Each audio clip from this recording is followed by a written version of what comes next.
ओम शांति। ओम शांति। ओम शांति। बाबा कह रहे मीठे बच्चे, अभी तुम पुरुषोत्तम बनने का पुरुषार्थ करते हो। पुरुषोत्तम है देवताएं, क्योंकि वो पावन है, तुम पावन बन रहे हो।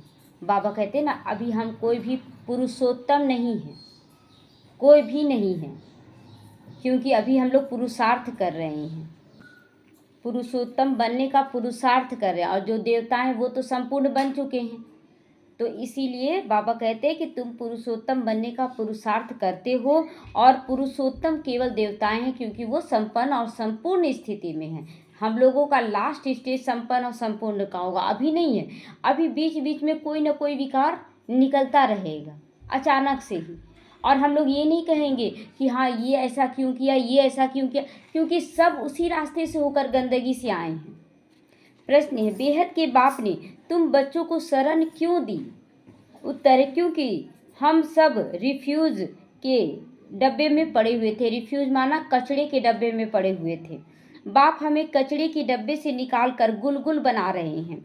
आसुरी गुण वालों को दैवी गुण बनाते हैं, गुण वाले बनाते हैं। बाबा कह रहा है हम सभी क्या बन गए थे, एकदम विकारी बन गए थे सबके अंदर। अभी देखिए कितनी कल ही एक माता बोल रही थी कि हम लोग जब गुस्सा करते थे, लड़ाई झगड़ा करते थे, और अभी बाबा का बनने के बाद मतलब महसूस करते कि कितना सारा कमी था पहले, ज्ञान में आने से पहले।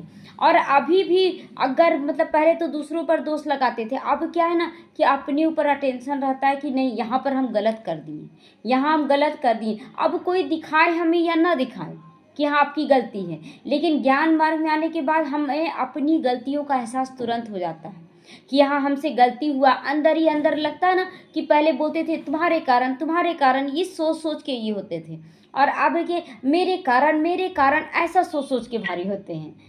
लेकिन दोनों ये स्टेज ऊपर हुआ है क्योंकि हम अपने ऊपर अटेंशन देने लगे। लेकिन अब अपने ऊपर भी क्या बोला जाता है कि निंदा के रूप में मत अपने आप का ग्लानि करो कि मैं बहुत बुरी हूँ, मैं तो ऐसी हूँ, मेरे से क्यों गलती हो जा रहा ना, चलो ठीक है उसको निकाल देते हैं। तो हम लोगों को बाबा गुलगुल बना रहे हैं, सुंदर बना रहे हैं। अच्छा, आसुरी गुण वालों को दैवी गुण वाला बनाते हैं। ड्रामा अनुसार बाप ने आकर हमें कीचड़े से निकाल एडॉप्ट कर अपना बना लिया। कीचड़े से निकाला ना, अब कीचड़े का तो कुछ दिन तक बदबू रहता है ना, कोई भी चीज़ देखिएगा तो बदबू रहता है, उसको धोते धोते साफ करते करते फिर वो चमक भी जाता है और बदबू भी हट जाता है। गीत बजा है, वह कौन आया आज सवेरे सवेरे, ये कौन आया आज सवेरे सवेरे, आज कौन आया है? बाबा तो हर रोज आज के दिन आता ही है ना, आज के दिन का मतलब केवल आज, हर रोज आज। ओम शांति। रात को दिन बनाने के लिए बाप को आना पड़े। अभी तुम बच्चे जानते हो कि बाप आया हुआ है। पहले हम शूद्र वर्ण के थे, शूद्र बुद्धि के थे। पहले हम कैसे थे और अभी परिवर्तन बहुत है। लेकिन अभी भी हम लोग संपूर्ण तो नहीं बन गए, क्योंकि अगर संपन्न और संपूर्ण बन जाएंगे तो इस शरीर में रहेंगे ही नहीं। तो इसीलिए ये दिखाया जा रहा कि अभी तुम संपन्न नहीं बने हो, तुमको रहने नहीं देंगे फिर। तो वर्णों वाला चित्र भी समझाने के लिए बहुत अच्छा है। बच्चे जानते हैं हम इन वर्णों में कैसे चक्र लगाते हैं। अभी हमको परम पिता परमात्मा ने शूद्र से ब्राह्मण बनाया है। कल्प कल्प कल्प के संगम युगे हम ब्राह्मण बनते हैं। ब्राह्मणों को पुरुषोत्तम नहीं कहेंगे। ब्राह्मणों को भल ब्राह्मण बन गए, लेकिन अभी बहुत सारी कमी कमजोरियां हैं जिसको ठीक करना है। बाबा जैसे बोलते ना कि जिस क्लास में बच्चे पढ़ रहे हैं, जिस भी क्लास में बच्चे पढ़ रहे हैं, उन्हीं बच्चों में एक को मॉनिटर बना दिया जाता है। तो क्या वो मॉनिटर सब चीज़ में एक्टिव रहता है क्या? सब कुछ में थे, हाँ उन बच्चों में थोड़ा सा ऊपर रहता है, तो एक मॉनिटर बना दिया गया। तो इस तरह से बाबा कहीं ना कहीं किसी न किसी को निमित्त बना रहा है, लेकिन है तो उसी क्लास में ना, उसको भी पढ़ना पड़ रहा है। ऐसा थोड़ी मॉनिटर है तो पढ़ाई लिखाई छोड़ देगा, नहीं। तो पुरुषोत्तम तो देवताओं को कहेंगे। ब्राह्मण यहाँ पुरुषार्थ करते हैं पुरुषोत्तम बनने के लिए। यहाँ जो भी है ब्राह्मण, चाहे जो बैठे हैं सुनने वाले, चाहे सुनाने वाले, सबको अभी पुरुषार्थ करना है। पतित से पावन बनने के लिए बाप को बुलाते हैं। तो अपने से पूछना चाहिए हम पावन कहाँ तक बन रहे हैं, चेक करना है कि हम कहाँ तक बन रहे हैं। कुछ ना कुछ कमी अगर निकल गया अचानक से अचानक से भी निकल गया, तो एक तरह से एक खुश भी होना चाहिए, चलो जो दबा हुआ था ना वो आज इस माध्यम से निकल गया, किसी कोई ना कोई आत्मा निमित्त बन जाती है, उसके कारण हमारे अंदर का जो बचा खुचा था वो भी चलो निकल गया और ठीक हो गया। तो स्टूडेंट भी पढ़ाई के लिए विचार सागर मंथन करते हैं ना, तो समझते इस पढ़ाई से हम ये बनेंगे। जो भी डॉक्टर बनने का पढ़ाई पढ़ता है तो वो विचार करता है, तो बाबा कहते हैं विचार सागर मंथन करते रहना चाहिए कि हम भी कौन सी पढ़ाई, जैसे कोई डॉक्टर बनने के लिए पढ़ाई कर रहा है तो वो हमेशा अंदर में सोचता है ना कि हम इस चीज़ के लिए डॉक्टर बनने जा रहे हैं, हम डेंटिस्ट बनने जा रहे हैं, हम स्किन का डॉक्टर बनने जा रहे हैं, हर तरह का मंथन करते रहता है कि हमको और क्या सीखना है। तो उसी तरह हम लोग लक्ष्मी नारायण बन रहे हैं, तो लक्ष्मी नारायण के लिए अंदर में चलते रहना चाहिए विचार कि हमको और कैसे और अच्छा करना है। समझते इस पढ़ाई से हम ये बनेंगे। तुम बच्चों की बुद्धि में है कि अभी हम ब्राह्मण बने फिर देवता बनेंगे, देवता बनने के लिए पढ़ाई पढ़ रहे हैं, तो यह अमूल्य जीवन है क्योंकि तुम ईश्वरीय संतान हो, ये बहुत ही अमूल्य जीवन है। अभी हम ईश्वरीय संतान है, भगवान के बनने के बाद क्या है कि हम लोगों का पोस्ट कितना जल्दी ऊपर हो गया, कहाँ शूद्र थे और जैसे ही ब्राह्मण बने तो हम क्या बन गए, ईश्वरीय संतान बने और ब्राह्मण बने गए। शूद्र से ब्राह्मण बनना एक जन्म में संभव है क्या, लेकिन एक ही जन्म में बाबा सब बना रहा है। तो ईश्वर तुमको राजयोग सिखला रहे हैं, पति से पावन बना रहे हैं, तो पावन देवता बनते हैं। वर्णों पर समझाना बहुत अच्छा है, सन्यासी आदि इन बातों पर नहीं ठहरेंगे। सन्यासी लोग को ये सब बातों से कोई मतलब नहीं, उन लोग तो बस अपना तपस्या कर रहा, त्याग कर रहा, बस उतना ही तक सीमित है उन लोग। बाकी 84 जन्मों का जो हिसाब है वो समझ सकते हैं जो स्कूल के हैं, यह भी समझ सकते हैं कि हम सन्यास धर्म वाले 84 जन्म नहीं लेते हैं। देखिए सन्यासी लोग ऐसे बोलते हैं कि 84 लाख योनियां होती हैं, हम लोग इतना बार जन्म लेते हैं, लेकिन सन्यास वाले 84 जन्म नहीं लेते हैं, उन लोग नहीं ले सकते क्योंकि सन्यास कब से स्टार्ट होता है, द्वापर के 500 साल बाद से, तुरंत तो नहीं स्टार्ट होता है, 500 साल के बाद से। इस्लामी बौद्धि आदि भी समझेंगे हम 84 जन्म नहीं लेते हैं, हाँ पुनर्जन्म लेते हैं परंतु बहुत कम हो जाता है ना, 21 जन्म तो ऐसे ही कम हो गया। तो तुम्हारे समझाने से झट समझ जाएंगे, समझाने की युक्ति चाहिए। तुम बच्चे यहाँ सम्मुख बैठे हो तो बाबा बुद्धि को रिफ्रेश करते हैं, जैसे और बच्चे भी यहाँ आते हैं रिफ्रेश होने के लिए, तुमको तो रोज बाबा रिफ्रेश करते हैं, यह धारणा करो, ऐसे पढ़ाई करो। मुरली में रोज ज्ञान योग धारणा सेवा चारों ही सब्जेक्ट रहता है, तो देखना है कि हमें धारणा करने के लिए क्या क्या बाबा बोला, योग के लिए क्या बोल रहा, ज्ञान क्या क्या समझाया और सेवा के लिए क्या बोला। तो बुद्धि में यही ख्याल चलता रहे हम 84 जन्म कैसे लेते हैं, तो ये ज्ञान है, 84 जन्म कैसे लेते हैं ये ज्ञान हो, न धारणा न ये योग है और न सेवा, ये 84 जन्मों का ज्ञान होना चाहिए सबको। कैसे शूद्र से हम ब्राह्मण बने हैं, ब्रह्मा की संतान ब्राह्मण कहलाती हैं। अब ब्रह्मा कहाँ से आए, तो बाप बैठ समझाते, मैं इनका नाम मैं रखता हूँ ब्रह्मा बाबा जो दादा लेख राज हैं उनका नाम रखते हैं। तो यह जो ब्रह्मा कुमार कुमारियाँ इन्हीं की फैमिली हो गई, बच्चे हो गए ना तो इनकी फैमिली हो गए, तो जरूर एडॉप्ट करके इतने सारे बच्चे होंगे, कोख से तो इतना बच्चा संभव नहीं है, तो यहाँ पर एडॉप्ट किया जाता है। बाप ही एडॉप्ट करेंगे ना, उनको बाप कहा जाता है, दादा नहीं कहेंगे, बाप को बाप ही कहा जाता है ना, मिल्कियत मिलती ही है बाप से। अभी शिव बाबा क्या बना है, बाप बना है, और बाबा कहते हैं कि इस समय उसको दादा मतलब भाई नहीं कहेंगे, इस समय दादा का मतलब वो दादा नहीं, अभी भाई का है रूप कि भाई नहीं कहेंगे। कोई चाचा मामा या बिरादरी वाला भी अडॉप्ट करते हैं, जैसे बाप ने सुनाया था ना कि एक बच्ची खिचड़ी के डब्बे में पड़ी थी, वह कोई ने उठाया जाकर किसी को गोद में दे दी क्योंकि उनका अपना बच्चा नहीं था, हुआ होगा उस समय, तो बच्ची को जिनकी गोद में गई उनको फिर मम्मा बाबा कहने लग पड़ी। तो फिर यह बेहद की बातें यहाँ भी हैं कि उठाकर बाबा ब्रह्मा बाबा के द्वारा हम शिव बाबा की गोद में जा रहे हैं, तो हम लोग भी अब मम्मा बाबा कहने लगे ब्रह्मा बाबा मम्मा को। तुम बच्चे भी जैसे बेहद की खिचड़ी के डब्बे में पड़े थे, विषय वैतरणी नदी में पड़े थे ना, बहे जा रहे थे, कुछ भी समझ में नहीं आ रहा था, कितने गंदे हुए पड़े थे, ड्रामा अनुसार बाप ने आकर उस कीचड़े से निकाल कर तुमको अडॉप्ट किया है। कितना कीचड़ था ना, अभी पहले के जीवन को देखते अभी से तो बोलते बहुत कीचड़ था, अभी बहुत कम हो गया, लेकिन नहीं, अभी भी बहुत कुछ है जो कि अभी निकालना है। तो आसुरी गुण वाले मनुष्य हैं, दे अभिमानी, काम क्रोध भी बड़े विकार है ना। तो तुम रावण के बड़े रिफ्यूज में पड़े थे, एकदम कचड़े में पड़े हुए थे। वास्तव में रिफ्यूजी भी हो। अब तुम बेहद के बाप की शरण ली है, रिफ्यूज से निकल गुलगुल देवता बनते हो। इस समय सारी दुनिया रिफ्यूज के बड़े डब्बे में पड़ी, सारी दुनिया कचड़े के डब्बे में पड़ी हुई है, सारी दुनिया ही गंदी बनी पड़ी है, लेकिन कोई भी अपने को गंदा नहीं समझ रहा है। बाप आकर तुम बच्चों को कीचड़े से निकाल कर अपना बनाते, परंतु कीचड़े में रहने वाले ऐसे हीरे हुए हैं जो निकालते हैं फिर जाकर कीचड़ा ही उनको अच्छा लगता है। मतलब बाबा बार बार निकालता है, लेकिन इतना आदत पड़ गया कीचड़ में रहने का कि बार बार चले जाते उसी कीचड़ में रहने के लिए। तो बाप आकर बेहद के कीचड़ से हमें निकालते हैं, बुलाते भी हैं कि बाबा आकर हमको गुलगुल बनाओ, बोलते भी हैं कि अच्छा नहीं लग रहा, लेकिन क्या होता है वो आदत सा पड़ जाता है उस चीज़ का। तो कांटों के जंगल से निकालकर फ्लावर बनाओ, खुदाई बगीचे में बिठाओ। अब आसुरों के जंगल में पड़े हैं हम, तो बाप तुम बच्चों को गार्डन में लेके चलते हैं। गार्डन में देखते हैं प्ले स्कूल में कैसे होता है, बच्चों को पढ़ाने के लिए बुलाया जाता है, लेकिन अगर बच्चे रोते हैं तो ले जाते हैं खिलाने के लिए भी। तो यहाँ भी बाबा गार्डन में ले जाते हैं, घुमाते हैं, इंजॉय करवाते हैं, लेकिन फिर पढ़ाई भी करने के लिए, धारणा भी करने के लिए, सब कुछ करने के लिए कहते हैं। शूद्र से ब्राह्मण बने फिर देवता बनेंगे, शूद्र से ब्राह्मण बने तब तो देवता बनेंगे।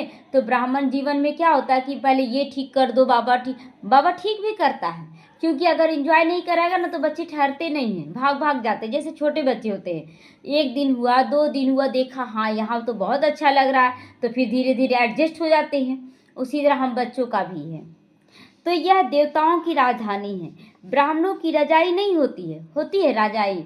अभी जो ब्राह्मण सोच रहे हैं ना कि हम तो बहुत श्रेष्ठ बन गए, लेकिन अचानक ही कोई परिस्थिति आता है तो बाबा कहते हैं कि अभी ब्राह्मणों की रजाई नहीं, जो रजाई होता है, जो राजा रानी बनेंगे द्वापर में भी, सत्ययुग त्रेता तो छोड़ दे, द्वापर में भी जो राजा होगा ना तो उसका वंशज ही बनेगा राजा, फिर उसका बच्चा ही बनेगा राजा, दूसरा बच्चा नहीं बनेगा। वो तो कलयुग में स्टार्ट होता है, चलो राजा का संतान नहीं हुआ तो चलो एडॉप्ट कर लेते हैं, लेकिन राजा का ही बच्चा राजा बनेगा और उसका सब रिगार्ड बचपन से ही देता है कि राजकुमार है, ये राजकुमार है। वो सारा फैमिली यहाँ से तैयार हो रहा है, यहाँ से। तो भल पांडव नाम है, परंतु पांडवों की रजाई दिखाए हैं, पांडवों का रजाई नहीं दिखाया गया है। पांडवों को तो निकाला गया था, कौरव की रजाई थोड़ा सा दिखाया है, लेकिन पांडवों का नहीं। तो अभी हम ब्राह्मणों का भी कोई रजाई नहीं है। रजाई प्राप्त करने के लिए बाप के साथ अभी बैठे हो, रजाई प्राप्त करने के लिए। बेहद की रात अब पूरी हो, बेहद का दिन शुरू होता है। गीत सुना ना, कौन आया आज मन के द्वारे सवेरे सवेरे, कौन आया, शिव बाबा आया है। तो सवेरे सवेरे आते हैं रात को मिटाए दिन बनाने, अर्थात स्वर्ग की स्थापना, नरक का विनाश कराने। यह भी बुद्धि में रहे तो खुशी रहे, हर पल खुशी। चलो कोई भी आया परिस्थिति, वो पार हो गया ना, तुरंत बिंदी लगा दे उसको, तुरंत बिंदी लगा दे और आगे बढ़ जाए। चलो आया है, वो खत्म हो रहा है, उस पर समाधान स्वरूप तुरंत बन जाए, तुरंत चिंतन करते रहे उसका कि हाँ ये गलत हुआ है, इस पर समाधान हमको करना है। बिंदी लगाने का मतलब क्या होता है ना कि समाधान करना। लोग बिंदी क्या लगाते हैं कि चलो उस बात को याद ही मत करो, तो याद नहीं करेंगे आप तो फिर उसका समाधान कैसे सोचेंगे। गलत किए सही किए उसका चिंतन जरूर करें कि क्या क्या करना चाहिए अब, लेकिन किसी और पर आरोप लगाने वाला चीज बिंदी लगा दे। तो जो नई दुनिया में ऊंचा पद पाने वाले वह कभी अपना आसुरी स्वभाव नहीं दिखाएंगे। जिस यज्ञ से इतना ऊंचा बनते हैं उस यज्ञ की बहुत प्यार से सेवा करेंगे, बहुत प्यार से सेवा करेंगे, जिससे आमदनी होता है उसको अच्छे से करेंगे। ऐसे यज्ञ में तो हड्डियां भी दे देनी चाहिए। इस यज्ञ से प्राप्ति कितना है, बेहद का प्राप्ति है। तो लोग थोड़ा सा कहीं प्राप्ति होता है तो देखते दिन रात लगा देते हैं, और हम लोगों का तो चारों युगों का प्राप्ति है, तो कितना दिन रात लगाना चाहिए। तो अपने को देखना चाहिए हम कितना हड्डी हड्डी स्वाहा करते हैं। तो चलन से हम ऊंचा पद कैसे पाएंगे, इस पे विचार सागर मंथन करना है। बेसमझ छोटे बच्चे तो नहीं हो ना, अच्छा बेसमझ तो नहीं है। जैसे छोटे बच्चों को समझाया जाता है, नए नए बच्चों को समझाया जाता है, देखिए यहाँ गलत कर रहे हैं आप, यहाँ सही। लेकिन जो अच्छे से आगे बढ़ रहे हैं ना, तो उनको खुद भी एहसास होता है कि कहाँ हमसे गलती हो रहा है। और गलती नहीं, वास्तव में ना वो विकार अंदर में दबा हुआ है और वो ना चाहते हुए भी अचानक वो इमर्ज हो जाता है। तो इमर्ज हो गया तो इसका मतलब ये नहीं कि वो बुरा है, कोई निकल रहा है, वो बीमारी उसका निकल रहा है, निकालते चले जाए, उसको और अच्छे से सपोर्ट करना है। तो समझ सकते हैं कि राजा कैसे प्रजा कैसे बनते, समझ रहे हैं ना। जो परिस्थिति आया तो हम अपने ऊपर अटेंशन नहीं दिए कि मेरा गलती कहाँ है, तो हम नहीं देंगे तो मेरे अंदर नहीं निकलेगा, तो यानी कि हम राजा से प्रजा में आ गए। अगर हम अपनी गलतियों पे अटेंशन दे दिए कि नहीं बाबा यहाँ हमसे गलती हुआ है, तो फिर वो राजा के पद पे आ जाएगा। तो बाबा ने रथ भी अनुभवी लिया है, जो राजाओं आदि को अच्छी रीति जानते हैं। ब्रह्मा बाबा राजाओं की स्थिति जाता था ना राजाओं के पास, तो सब कुछ जानता था। राजाओं के दास दासियों को भी बहुत सुख मिलता है, वह तो राजाओं के साथ ही रहते हैं ना, परंतु कहलाएंगे तो दास दासी ना। भल राजाओं के साथ है लेकिन कहलाएंगे तो दास दासी। सुख तो बहुत मिलता है, जो राजा खाते हैं, जो राजा रानी खाए वह उनको भी मिलता है खाना पीना। बाहर वाले थोड़ी खा सकते वो खाना, दासियों में भी नंबरवार होती हैं। कोई श्रृंगार करने वाली होती है, कोई बच्चों को संभालने वाली, कोई झाड़ू पोछा लगाने वाली होती है ना। तो यहाँ के राजाओं को इतनी दास दासियाँ हैं, तो सोचो वहाँ कितने ढेर होंगे। अभी देखिए कोई बड़े घर में, बहुत अच्छे अमीर घर में दास दासी का रोल अदा करता है, काम करता है, तो बड़े लोग क्या करते हैं, 2 बार 4 बार, एक बार पहने ड्रेस और ये नहीं पहनेंगे, ये अच्छा नहीं लग रहा, चलो किसको दे दें, जो सामने काम करने वाली आ रही है घर में, चलो उसी को दे देते हैं। तो वो भी पहन रही है अच्छा अच्छा ड्रेस। अब उसको जो दास दासी देख रहा है ना, तो उन लोग भी बोलता है ना कि कितना अच्छा अच्छा इनको कपड़ा मिलता है, वो उन लोग में श्रेष्ठ हो गई। वो साधारण घर में करी तो उनको तो साधारण मिलेगा। तो इस तरह से उस समय भी होगा सब कुछ, लेकिन वहाँ पर विकारों की चर्चा नहीं होगी कि ये इतना पर, जो मिलेगा ना सब संतुष्ट रहेंगे वहाँ पर। तो सब पर अलग अलग अपनी अपनी चार्ज होती है, रहने का स्थान अलग अलग होता है। वह कोई राजा रानी जैसे सजाए हुआ नहीं रहेगा।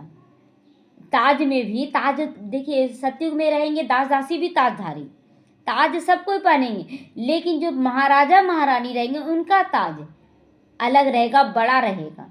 और जो दास दासी छोटा छोटा ताज पहनेंगे, एकदम छोटा, तो सजा सजाया रहेगा। जैसे गवर्नमेंट क्वार्टर होते हैं ना, अंदर जाएंगे पर आएंगे जरूर काम करने के लिए, परंतु रहते हैं सर्वेंट क्वार्टर्स में, रहेंगे नहीं, राजा रानी की तरह उनका घर नहीं होगा। वो सर्वेंट क्वार्टर अलग बना रहेगा, सोने हीरो का ही रहेगा लेकिन सर्वेंट क्वार्टर रहेगा।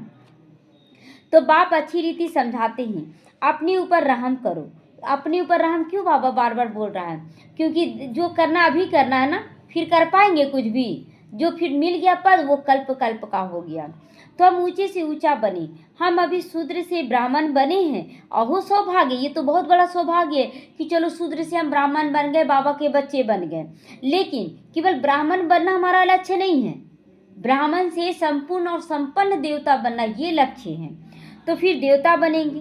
तो ये संगम युग बहुत कल्याणकारी है, तुम्हारी हर बात में कल्याण भरा हुआ है, हर बात में। देखिए कभी कुछ ऐसा परिस्थिति आता है तो लोग सोचे अरे ये भी ऐसा कर रहा, निकल कर बाहर हो गए। तो बाबा बोलता है ना कि कच्चे जो थे, कच्चे मंजर जो थे वो झड़ जाते हैं। अगर वैसा देख लिया कुछ भी, जिसको विश्वास है कि हम बाबा से जुड़े हैं, वो कभी भी बाहर जाएगा ज्ञान से, अरे ब्रह्मा कुमारियाँ भी ऐसे करती हैं, वो निकल जाते हैं। वो कच्चे मंजर थे और जो झड़ गए, लेकिन जो लटके रह गए वो पक्के फल बनेंगे कि नहीं, वो फल बनेंगे। इसलिए कभी भी संगठन में अगर कुछ भी हो जाए, चाहे तो स्टूडेंट चाहे मॉनिटर्स जिससे भी, लेकिन हमें संगठन को बनाकर चलना है, तोड़ना नहीं है। तो तुम्हारी हर बात में कल्याण भरा हुआ, इसमें भी कल्याण है कि देखते हैं कि कौन कौन बहन जुड़ पाती है, कोई भी परिस्थिति आए तो कहीं हट तो नहीं जा रही है, ये सब चेकिंग चल बाबा करवा रहे हैं। तो भंडारे में भी योग में रहकर भोजन बनाए तो बहुतों का कल्याण भरा हुआ। देखिए ये अब एक बार भोली दादी की ना रात को सारे बच्चे जा रहे थे सोने के लिए, तो सोने जा रहे थे, उसी समय भोली दादी भी जा रही थी सोने। अचानक उनको खबर पड़ा कि कोई आ रहा है, पार्टी लेकर आ रहा है। अब तुरंत वहीं पर उषा दीदी थी और भी भाई बहन थे, सबको बुलाई कुछ कुछ, और तुरंत भर में 8 बजे सोने का टाइम रहता था उस समय साकार बाबा के समय में।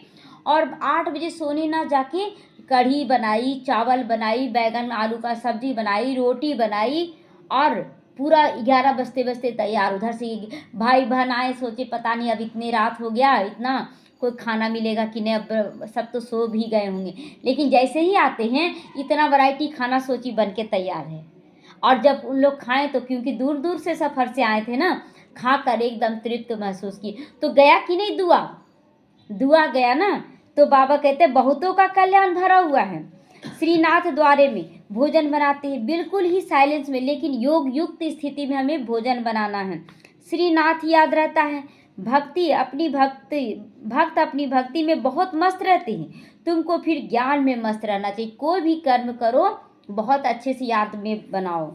श्री कृष्ण की ऐसी भक्ति होती है कि बात मत पूछो। कैसे भक्ति करते हैं, उनको ड्रेस बदलते हैं दिन भर में, उनका सब कुछ ख्याल रखा जाता है। ठंड में उनको स्वेटर पहनाते हैं, हमेशा उनका भोजन का ख्याल ऐसा करना है, तो कितना ख्याल रखते हैं।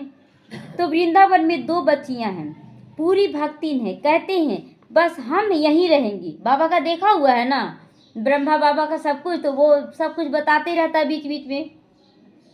यहाँ ही हम शरीर छोड़ेंगी श्री कृष्ण की याद में। उनको बहुत कहते हैं अच्छे मकान में चल कर रहो, ज्ञान लो, बोलती हम तो यहीं रहेंगे। मतलब बाबा उस समय भी उनको बोला था कि चलो ज्ञान में आ जाओ, लेकिन वो बोलती थी हम तो यहीं रहेंगे। उनको बहुत प्यार था श्री कृष्ण से। तो उनको कहेंगे भक्त शिरोमणि। ऐसे बच्चों को भी बाबा भक्तों में भी शिरोमणि कहता है। तो श्री कृष्ण पर कितना न्योछावर हो जाते हैं ना। अभी तो तुमको बाप पर न्योछावर होना, और किसी भी होना है क्या, बाप पे होना हम लोगों को। तो पहले पहले शुरू में शिव बाबा पर कितने न्योछावर हुए, दौड़ भाग के पहुंच जाते थे, पैरों में छाले, सूजन आ जाता था पूरा, लेकिन नंगे पांव दौड़ के चले जाते थे कि नहीं बाबा से हमें मिलना है। तो बाबा के पास ढेर के ढेर आए उस समय। जब इंडिया में आए तो बहुतों को अपना घर बार याद आने लगा। जब कराची से आ गए, माउंट आबू आ गए, तो बहुतों को अपना घर बार याद आने लगा, क्योंकि इसीलिए तो 300 बच्चा भाग गया ना, 80 बच्चा ही ठहरा। तो कितने चले गए। ग्रहचारी तो बहुतों पर आती है ना, ग्रहचारी, ये सब परीक्षा चलता है, और परीक्षा में जो फेल हो गए वो फेल हो गए, और जो रह गए वो निखर गए। तो कभी कैसी दशा कभी कैसी दशा तो बैठती ही है। बाबा ने समझाया कोई भी आती है तो बोलो कहाँ आए हो, पहले पूछो कहाँ आए हो। बाहर में बोर्ड में देखा ब्रह्मा कुमार कुमारियाँ, यह तो परिवार है। एक है निराकार परमपिता परमात्मा, दूसरा है प्रजापिता ब्रह्मा भी गाया हुआ है। तो यह सब उनके बच्चे हैं। दादा है शिव बाबा, वर्षा उनसे मिलता है। प्रजापिता ब्रह्मा से वर्षा नहीं, दादा से वर्षा मिलता है। वह राय देते मुझे याद करो तो तुम पतित से पावन बन जाओगे। कल्प पहले भी ऐसी राय दी थी। कितनी ऊंची पढ़ाई है, यह भी तुम्हारी बुद्धि में है। हम बाप से वर्षा ले रहे, बाहर वाले थोड़ी समझेंगे कि हम लोग बाप से वर्षा लेने आए हैं। तो तुम बच्चे मनुष्य से देवता बनने के लिए पढ़ाई पढ़ रहे हो। तुम्हें जरूर दैवी गुण धारण करना। देने का संस्कार जितना ज़्यादा धारण करेंगे ना, उतना जीवन में आनंद महसूस होगा। और लेने का सोचेंगे तो जीवन में आनंद नहीं, हमेशा अतृप्ति महसूस होगी, असंतुष्टता रहेगा। लेकिन देने में संतुष्ट बनकर रहेंगे। तो तुम्हारा खान पान बोल चाल कितना रॉयल होना चाहिए ना। आज खान पान पर भी बाबा टेंशन दिलवाया है। देवताएं कितना थोड़ा खाते हैं, कितना थोड़ा खाते हैं। देखते हैं थोड़ा सा कटोरी में लगाएं, 1 चम्मच खिलाएं, हो गया। वैसे ही खाएंगे देवी देवता वहाँ पर। तो धीरे धीरे वो कम, लास्ट में ब्रह्मा बाबा मात्र 1 रोटी खाता था, 1 रोटी में हो गया था। धीरे धीरे कम होता चला जाता है। तो उसमें कोई लालच थोड़ी रहती है। देवताओं को लालच रहता है कि हम ये खाएं वो खाएं। अभी है ना तो संपन्न संपूर्ण नहीं बने, लालच तो है। 36 प्रकार के भोजन बनते हैं, खाते कितना थोड़ा है। बना 36 प्रकार का, लेकिन बहुत थोड़ा खाते हैं। खान पान की लालच रखना, इसको भी आसुरी चलन कहा जाता है। ये खाएं, वो खाएं, ऐसा खाएं, वैसा खाएं, इतना खाएं, उतना खाएं, ये सब आसुरी चलन में आता है। तृप्त होकर जो भी खाएं एकदम संतुष्ट मनी बनकर खाएं। दैवी गुण धारण करना है तो खान पान बड़ा शुद्ध और साधारण होना चाहिए। ज़्यादा चटक बटक नहीं, मतलब तो थोड़ा तीखा हो जाता, थोड़ा ऐसा हो जाएगा वैसा, ये सब नहीं। परंतु माया ऐसी है जो एकदम पत्थर बुद्धि बना देती है। थोड़ा, अरे ब्रह्मा भोजन ही तो खा रहे हैं, कोई गलत चीज़ थोड़ी खा रहे हैं, ऐसे बोल बोल कर भी लोग ज़्यादा खा लेते हैं। तो ये भी बाबा कहता है कि आसुरी ही गुण है, ब्रह्मा भोजन है तो ब्रह्मा भोजन के हिसाब से खाओ। तो फिर पद भी तो ऐसा मिलेगा ना, खाने पाने पीने में ज़्यादा आसक्ति रखेंगे तो पद भी ऐसा, जैसे दास दासी रहेंगे तो दास दासी बनाएंगे खाना बहुत, और टेस्ट भी करेंगे वही लोग, पहले टेस्ट करके तब राजा रानी खाएंगे ना, टेस्ट करेंगे। लेकिन ऑर्डर दास दासी का फिर बच गया तो सारा उन लोगों को मिल जाएगा, लोग खाओ कितना खाओगे। तो वो अच्छा है कि राजा रानी बनना अच्छा है? राजा रानी ना, तो हम लोगों को दास दासी नहीं, मिलेगा बहुत दास दासी को, लेकिन दास दासी नहीं बनना है। तो बाप कहते अपना कल्याण करने के लिए दैवी गुण धारण करो, देने का गुण, कुछ भी हो देने का गुण धारण करो। अच्छी रीति पढ़ेंगे पढ़ाएंगे तो तुमको भी इजाफा मिलेगा। अगर वैसा धारणा युक्त बच्चा आप तैयार कर रहे हैं तो बाबा कह रहा उसके लिए इनाम मिलेगा। बाप नहीं देते हैं, तुम अपने पुरुषार्थ से पाते हो। बाप क्या देते हैं? ज्ञान देते हैं, शक्ति देते हैं, वरदान देते हैं, बाकी करना तो हम लोगों को पड़ेगा ना। तो अपने को देखना चाहिए कहाँ तक हम सेवा करते हैं, हम क्या बनेंगे। अपने आप के पुरुषार्थ को चेक करो, हम क्या बनेंगे। इस समय शरीर छूट जाए तो क्या मिलेगा? बाबा से कोई पूछे तो बाबा तो झट बता देगा कौन क्या बनेगा, लेकिन अच्छा तो नहीं लगेगा। बाबा कहता अपने तुम बताओ कि तुम क्या बनोगे। तो इस एक्टिविटी से समझा जाता है कि फलाना ये पद पाएगा, फलाना ये पद पाएगा। जैसे कि रोज हर एक बच्चा एकदम पूरा अच्छी रीति से रोज क्लास में आ रहा, रोज अच्छा, तो जिम्मेवारी किसको आप देंगे? रोज आने वाले पर, कि चलो ये रोज आता है, चलो ये काम आप कर लेना। लेकिन जो कभी कभी आएगा उसको देंगे जिम्मेवारी, आज आया कल फिर नहीं आया। तो उस तरह से जो लगातार एकदम एक रस होकर कोई भी चीज़ करते रहता है उसका पद अपने आप निर्धारित हो जाता है। तो पुरुषार्थ ही नहीं करते तो कल्पांतर के लिए अपना घाटा डाल रहे हैं।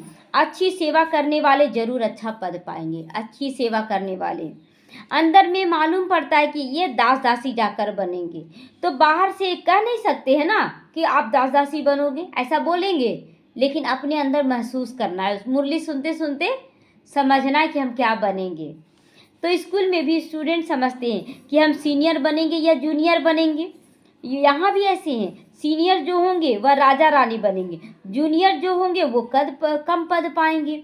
साहूकारों में भी सीनियर और जूनियर होते होंगे ना, दास दासियों में भी सीनियर और जूनियर होते। कोई बड़े बड़े मतलब जो श्री कृष्ण के यहाँ दास दासी होगी और कोई साहूकारों के लिए दास दासियाँ होंगी, तो नंबरवार हो जा रहे हैं ना।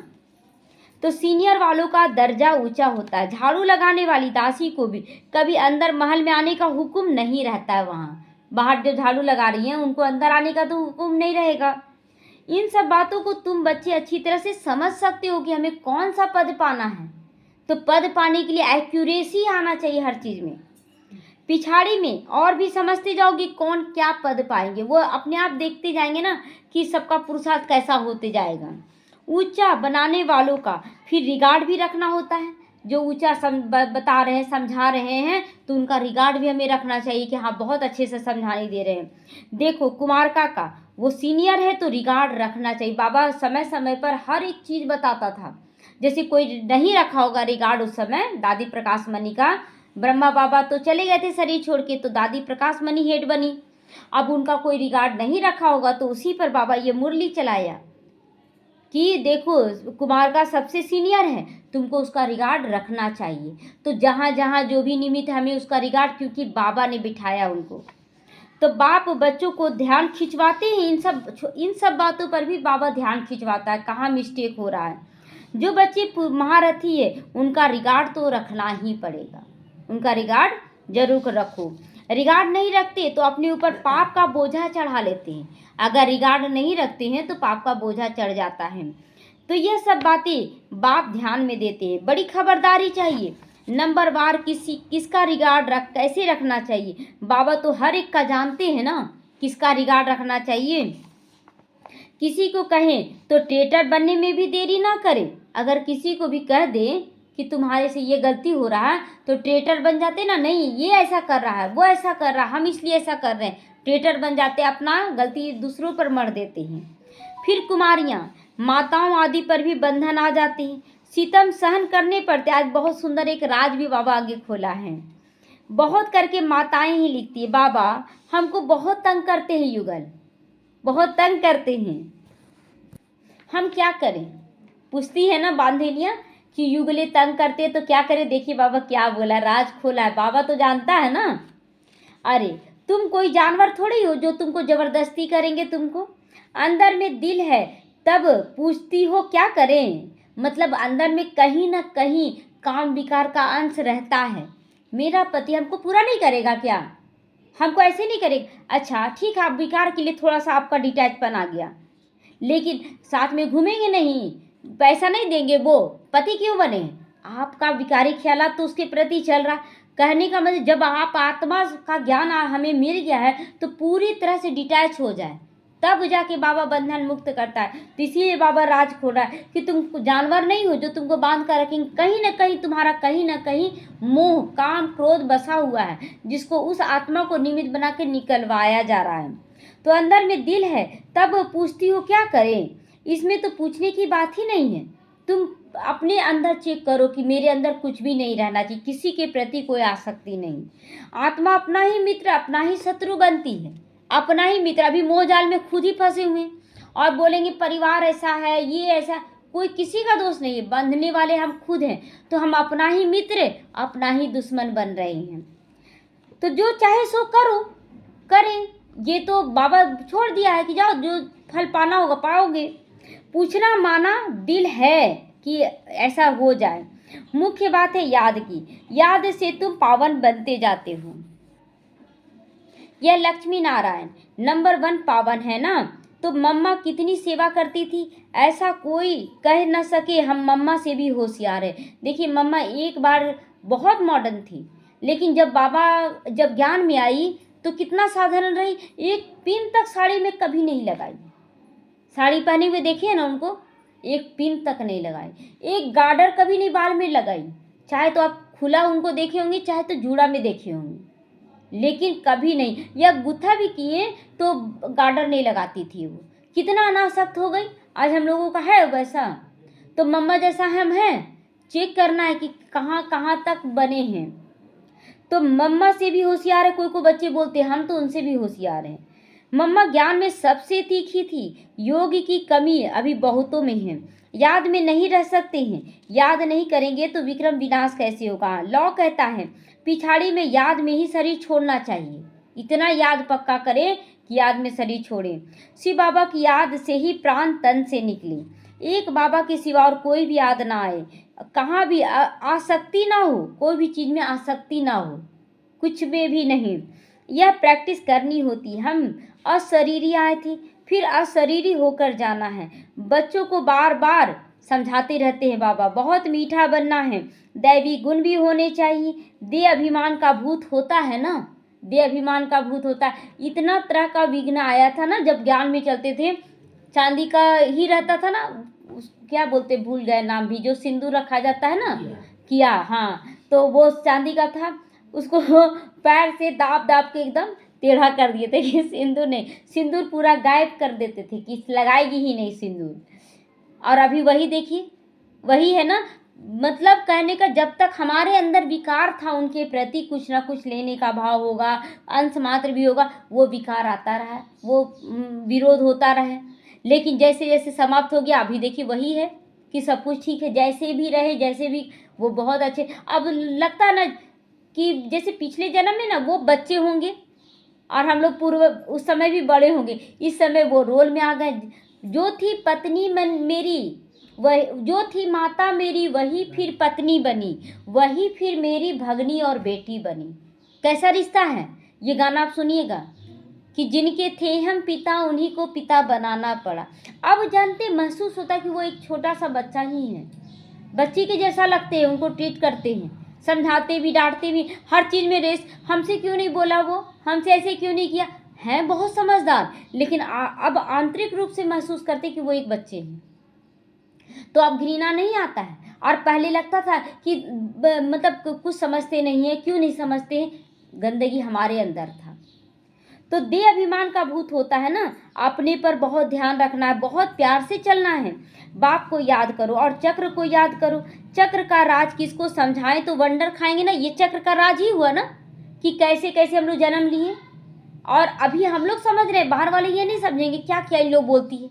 तो बाहर वालों की सामने जाके बोल देना है कि जो माता थी वही मेरी पत्नी बनी, बोलने का है क्या? जो कल पिता बना था आज पति बन गया, ये बोलने का बात है क्या? गलत हो जाएगा ना। तो नहीं, 84 जन्मों की किसी को भी याद नहीं रहती, तो 84 लाख फिर कैसे याद रहेगा? ख्याल में भी ना आ सके। इस चक्र को बुद्धि में याद रखो तो अहो सौभाग्य होगा। अभी यह नाटक पूरा होता है, पुरानी दुनिया से वैराग्य हो जाना चाहिए। बुद्धि योग शांति धाम और सुख धाम में रहे। गीता में भी लिखा हुआ है मन मना भाव, तो कोई भी गीता पाठी मन मना भाव का अर्थ नहीं जानते, कोई भी गीता पढ़ने वाले लेकिन मन मना भाव को नहीं जानते हैं। तुम बच्चे जानते हो भगवानुवाच, देह के सभी संबंध छोड़ो, अपने को आत्मा समझो। तो जब आत्मा समझेंगे तो हम अपने पूर्वजपन के संस्कार में आ जाएंगे। किसने कहा? स्वयं बाप ये समझा रहे हैं। कोई फिर कहते हैं हम तो शास्त्रों को ही मानते हैं, बहुत लोग बोलते हैं हम शास्त्र को ही मानते हैं, भल भगवान आए तो भी हम नहीं मानेंगे, इतना कड़ा बोल देते हैं। तो बरोबर शास्त्र पढ़ते रहते, भगवान आए हैं, राज्य सिखला रहे हैं, स्थापना हो रही है, यह शास्त्र आदि सब भक्ति मार्ग के हैं। भगवान का निश्चय हो तो वर्षा लेने लग पड़ेंगे। वर्षा लेने लग पड़ेंगे का मतलब कि बाबा जो कहेगा श्रीमत देगा उस पर तुरंत चलना शुरू कर देंगे।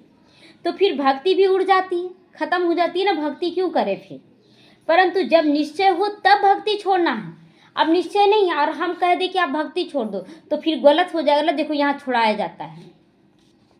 अच्छा, मीठे मीठे सीखी लदे बच्चों प्रति माता पिता बाप दादा का याद प्यार और गुड मॉर्निंग। रूहानी बाप की रूहानी बच्चों को नमस्ते। हम रूहानी बच्चों की रूहानी माता पिता बाप दादा को याद प्यार, गुड मॉर्निंग और नमस्ते नमस्ते। शुक्रिया बाबा, शुक्रिया। धारणा के लिए आज मुख्य सारे देवता बनने के लिए बहुत रॉयल संस्कार धारण करने हैं। खान पान बहुत शुद्ध और साधारण रखना है, लालच नहीं करनी है। आज बाबा क्लियर किया है, लालच से नहीं खाना है, जो मिले संतुष्ट रहना है। अपना कल्याण करने के लिए दैवी गुण धारण करना पड़े। एक व्यक्ति था ना जो बोला कि मतलब रोटी 4 रोटी लेकर जा रहा था, सामने में एक कुतिया आ गई और भूख से तड़प रही थी तो उसको देते गया, देते 4 रोटी दे दिया, अपना भूख पानी से मिटा लिया। ये है दैवी गुण कि सामने वाले का दर्द समझे। तो अपने ऊपर ध्यान रखती है, सबके साथ बहुत प्यार से चलना है। अपने में जो सीनियर हैं उनका रिगार्ड जरूर रखना है।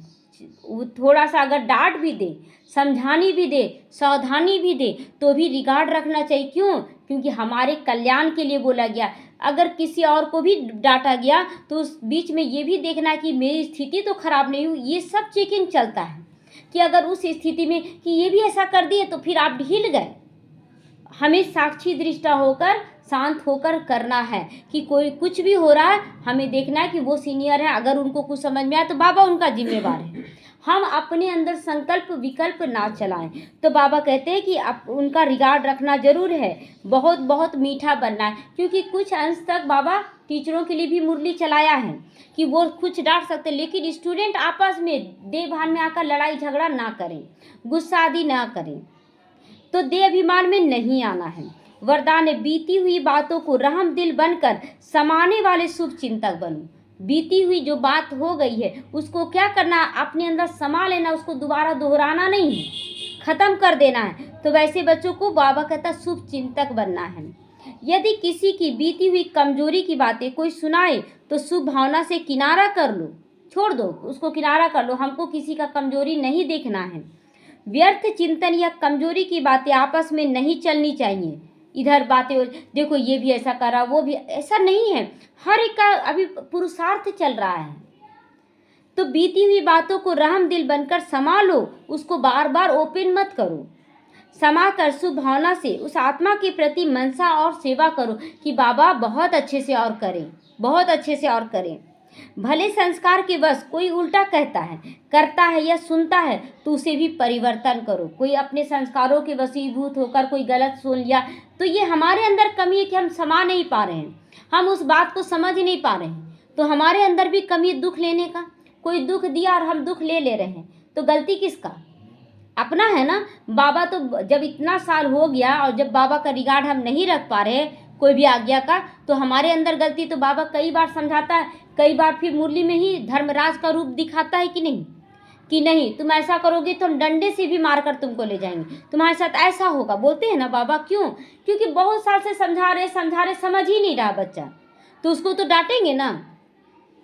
तो उसे परिवर्तन करो। 1 से 2, 2 से 3 तक ऐसी व्यर्थ बातों की माला मत बना दो कि देखो बड़े होकर भी ऐसे कर रहे हैं, इनको तो खुद ही नहीं समझ है तो ये दूसरों को क्या सिखाएंगे। तो व्यर्थ की बातों नहीं, शुभ भावना से और शक्ति भरना है हमें। तो ऐसा अटेंशन रखना अर्थात शुभ चिंतक बनना। स्लोगन है, संतुष्ट मनी बनो तो प्रभु प्रिय भी बनोगे, लोक प्रिय भी बनोगे और स्वयं प्रिय भी बनोगे। किससे? संतुष्ट मनी। हम जहाँ से बाबा हमको रखा है वहीं पर हम संतुष्ट रहें, बहुत अच्छे से चले। अव्यक्त इशारे, कंबाइंड रूप की स्मृति से सदा विजयी बनो। जैसे शरीर और आत्मा कंबाइंड है तो जीवन है। यदि आत्मा शरीर से अलग हो जाए तो जीवन ही समाप्त हो जाएगा ना। ना आत्मा का जीवन कहलाएगा ना शरीर का जीवन कहलाएगा। तो ऐसे कर्म योगी जीवन अर्थात कर्म योगी के बिना नहीं, योग कर्म के बिना नहीं, कर्म के बिना योग नहीं और योग के बिना कर्म नहीं। मतलब बहुत बच्चे सोचेंगे ना कि हम बैठे रहे केवल योग में, वो भी बाबा सही नहीं बोलता है। कर्म के बिना योग नहीं, योग के बिना कर्म नहीं, दोनों का कंबाइंड रूप लेकर चलना है। किसी भी स्थिति में मैं आत्मा हूँ, ये स्थिति बनाकर चलना है। सदा कंबाइंड हो, सफलता मिलती रहेगी। सदा कंबाइंड होकर रहेंगे तो सफलता सदा मिलती रहेगी, इसमें दो मत नहीं है। एक बार बाबा के घर में जो एक देखे थे दिमाग खराब था एक बच्चे का, जो लाती थी और 1 दिन बर्दाश्त किए, 2 दिन बर्दाश्त किए, लेकिन वो बच्चे से तो सबका स्थिति बिगड़ जा रहा था। कभी उसको कुछ कर रहा था, कभी उसको। तो उस समय अगर नहीं बोलते तो इसका पाप किस पर चढ़ता? हमारे ऊपर चढ़ता कि निमित्त भी नहीं देख रही है। तो फिर उनको बोलना पड़ा कि आप नहीं आइए, आप अपने बच्चे को या तो छोड़कर आइए या तो फिर अकेले आइए। तो वो बोली हम नहीं आएंगे, हमको तो मना कर दिया गया।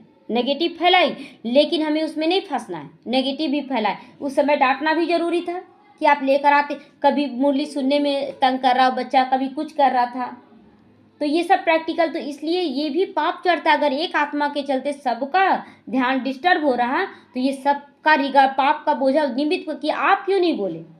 इसीलिए अटेंशन देना है और उसको सबको मानना है, और कुछ ऐसी बातें होती भी हैं तो उसको संभाल लेना, बिंदी लगा देना है। ओम शांति।